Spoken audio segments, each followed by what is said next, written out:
बोलिए बाबूजी राठौड़ की। मैं नतमस्तक हूं, अभिभूत हूं।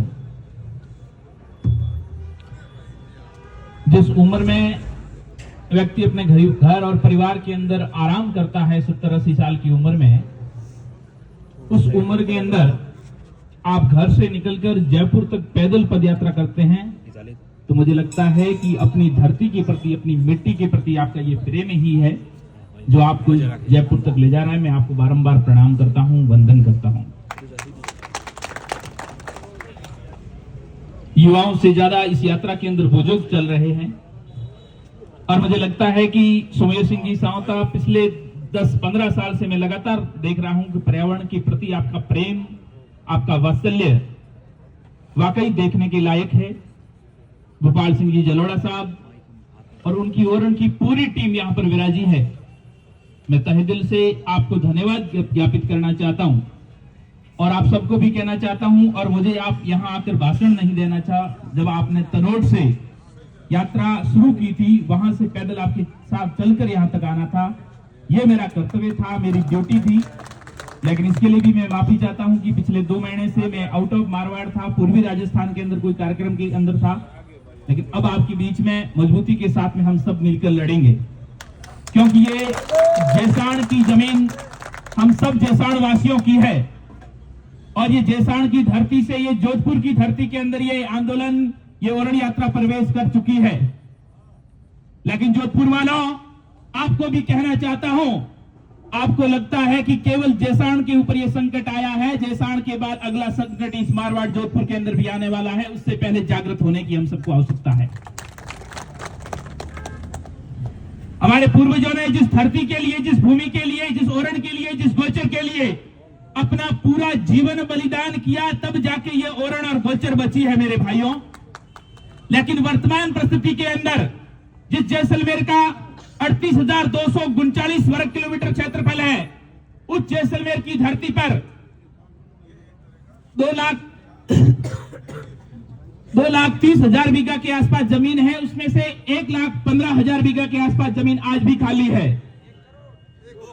2,30,00,000 बीघा, उसमें 1,15,00,000 बीघा जमीन आज भी खाली है। उसमें ओरण प्रेमियों की मांग है, उसमें 30% जमीन को राजस्व रिकॉर्ड के अंदर दर्ज किया जाए, तीसरी मांग है। मुझे आज तक समझ में नहीं आया, यहां पर बैठे हैं उसमें से 99% या मैं कहूं 90% एक ही विचारधारा के समर्थक है। और हम सब जिस विचारधारा की अभी सरकार है वर्तमान में राजस्थान के अंदर, उस सरकार से वर्तमान में सत्ता के अंदर जो सरकार है, क्वेश्चन हमेशा उसी सरकार से किया जाता है, विपक्ष से नहीं किया जाता है। लेकिन काम तो दोनों सरकारों का भी है। जब कांग्रेस थी तब उनका भी ड्यूटी बनती थी कि ओरण को राजस्व रिकॉर्ड में दर्ज करें, और वर्तमान में जब भारतीय जनता पार्टी की सरकार है तो उनका भी नैतिक जिम्मेदारी बनती है कि ओरण को राजस्व रिकॉर्ड में दर्ज करें। भारतीय जनता पार्टी की जिम्मेदारी और भी ज्यादा बनती है, क्योंकि वो ओरण के नाम पे, गायों के नाम पे, धर्म के नाम पे पार्टी के अंदर आती है, सत्ता के अंदर आती है, तो उनको यह यात्रा करने से पहले ही ये काम कर देना चाहिए। लेकिन ये हम सबका दुर्भाग्य है, क्योंकि जैसलमेर की जमीन जैसलमेर के लोगों की जमीन है, वहां के पशुधन की जमीन है, वहां के आम लोगों की जमीन है, और उस जमीन पर पहला अधिकार भी जैसलमेर के लोगों का अधिकार है। तो वहां की जमीन किसी को देने से पहले जैसलमेर के लोगों को पूछना उनका कर्तव्य है, उनका दायित्व है, उनकी ड्यूटी है। लेकिन आज तक सरकारों ने क्या किया? किसी निजी व्यक्ति की जमीन है, मैं माना कि मेरी खुद की जमीन है, तो मैं मेरी जमीन अगर सोलर को देता हूं तो सोलर 1 एकड़ के मुझे 30,000 रुपए देते हैं। लेकिन वही जमीन जैसे किसी भी गांव के अंदर हो, चाहे रामगढ़ हो, रामगढ़ के आसपास किसी भी उस गांव की जमीन को अगर सरकारी लैंड जो है वो जमीन अगर सरकार कंपनी को देती है, तो क्या उसके रुपए वहां के लोगों के ऊपर खर्च किए जाते हैं? जैसे माना कि रामगढ़ की 10,000 बीघा जमीन सोलर को दे दी, 10,000 बीघा सरकारी जमीन 1 एकड़ के 30,000 के हिसाब से 10,000 बीघा के कितने रुपए हो जाते हैं? तो वो जमीन के वो पैसे अगर वहां के विकास के अंदर लगा दिए जाए तो उस क्षेत्र का उत्थान हो जाए। लेकिन बड़े दुर्भाग्य की बात है कि सरकारी लैंड की जितनी भी जमीन सरकार सोलर को देती है, उसके पूरे पैसे कोड़ियों के भाव में बेचकर दिल्ली और जयपुर के अंदर बैठे बैठे उस पैसों का समझौता करते हैं। ये हमारे लिए दुर्भाग्य की बात है। इसके लिए क्या केवल एक ओरेंज टीम यहां से जयपुर जाके ये काम हो जाएगा? बिल्कुल नहीं। ओरेंज टीम यहां से जयपुर चली जाएगी, उससे काम हो जाएगा? क्या जैसलमेर के एक एक गांव के व्यक्ति का यह कर्तव्य, ड्यूटी नहीं है क्या? हर एक गांव को जागने की आवश्यकता नहीं है क्या? क्या आपके गांव के अंदर जो भी नेता आता है उसका आपको विरोध करना चाहिए कि नहीं करना चाहिए? ये सब जब तय कर लोगे, जब नेताओं को ये समझ में आ जाएगा ये अब जैसाण की जनता मानने वाली नहीं है, चाहे कांग्रेस हो चाहे बीजेपी हो, कोई फर्क नहीं पड़ता। ये जैसाण का मुद्दा है, जैसाण के वासियों का मुद्दा है, जैसाण के लोगों का मुद्दा है, किसी जाति का मुद्दा नहीं है, किसी धर्म का मुद्दा नहीं है। यह जब बात जैसाण के संपूर्ण जैसाण के लोग ठान लेंगे, उसी दिन से ओरण राजस्व रिकॉर्ड में दर्ज हो जाएगी। इसलिए जैसलमेर के हर एक व्यक्ति को जागने की जरूरत है, हर एक बुजुर्ग को जागने की जरूरत है, हर एक युवा को जागने की जरूरत है। जागने की जरूरत क्यों है? क्योंकि यह 80 साल के बुजुर्ग अगर पैदल चलकर जयपुर जा सकते हैं तो एक आम युवा की जिम्मेदारी नहीं बनती है कि जैसाण की जनता के लिए, जैसाण की आवाज के लिए हम आवाज बन सके। इसलिए अपने आलस को त्याग कर यह तय कर लीजिए कि आने वाले 2 महीने तक लगातार हम, जब तक हमें ओरण को राजस्व रिकॉर्ड में दर्ज नहीं किया जाए, ऐसा नहीं कि पिछले 10 दिन पहले 17 हजार बीघा शायद राजस्व रिकॉर्ड में दर्ज किए और 5,000 और ऐड करके हमें और लॉलीपॉप दे दिया जाए कि अब आपके हमने राजस्व रिकॉर्ड में 5,000 कर दी, बाकी बाद में करेंगे।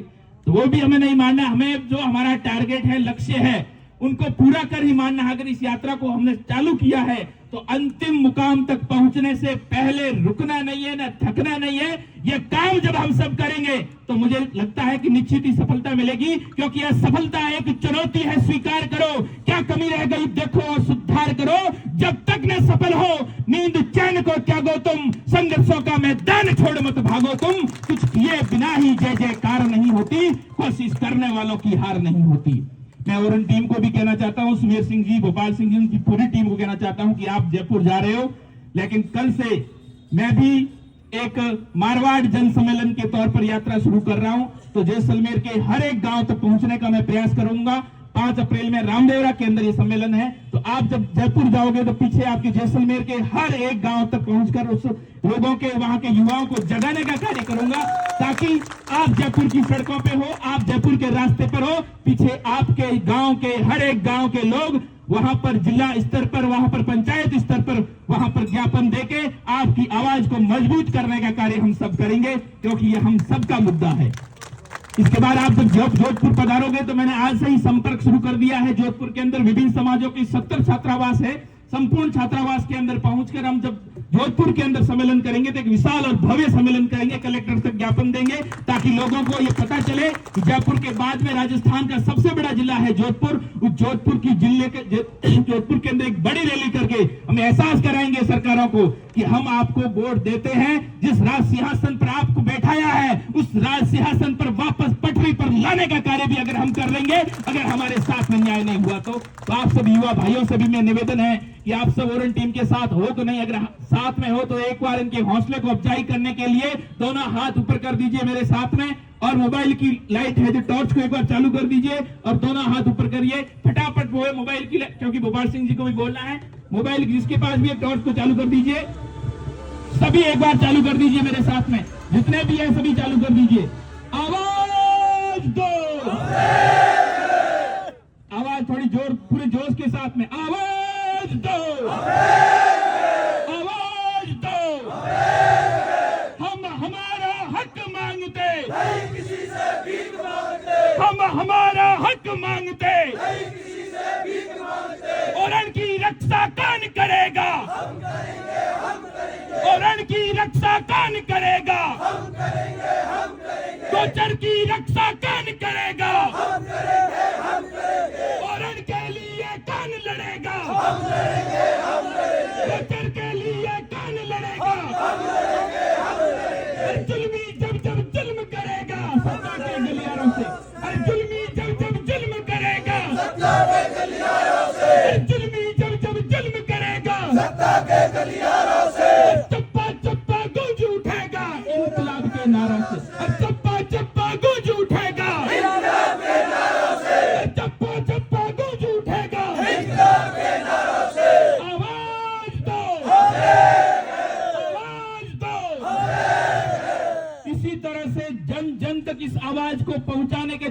जयपुर पहुंचे तो कम से कम हम तक सोशल मीडिया के माध्यम से, धरातल के माध्यम से इन ओरण प्रेमियों के हौसले को अफजाई करने का कार्य हम सब करेंगे, क्योंकि इनका कर्तव्य नहीं, हम सबका कर्तव्य है, हमारा दायित्व है, हमारी ड्यूटी है। क्योंकि 70 साल की उम्र में अगर पैदल चल के जा रहे हैं तो मुझे लगता है कि आपका ये परम सौभाग्य, हम सबका परम सौभाग्य कि हमारे लिए ये सब कर रहे हैं, तो हमारी ड्यूटी भी बनती है, हमारा कर्तव्य बनता है। तो आप सबसे निवेदन है कि हम सब इस आंदोलन को जन आंदोलन बनाने का कार्य करें। इन्हीं शब्दों के साथ जय हिंद, जय भारत।